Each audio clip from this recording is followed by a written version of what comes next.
Hi everyone, I'm Jacob De Leon from BPED 3C. I am a BPED student.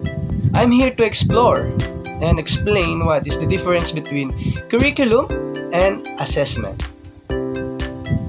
First, ano ba yung curriculum? Curriculum is yung sinasagot niya yung katanungan na what should student learn? Example dito, yung mga lesson plan, topics, and skills na kailangan nating ituro sa mga bata. And second, what is assessment?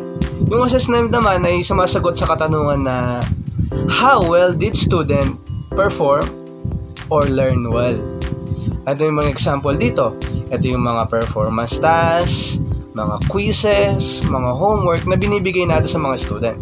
And last guys, masasabi ko sila na connected sila pareho. Kasi if you want to test na kung naging successful ka ba sa mga curriculum na tinuro mo, is kailangan mo silang i-test or bigyan ng assessment.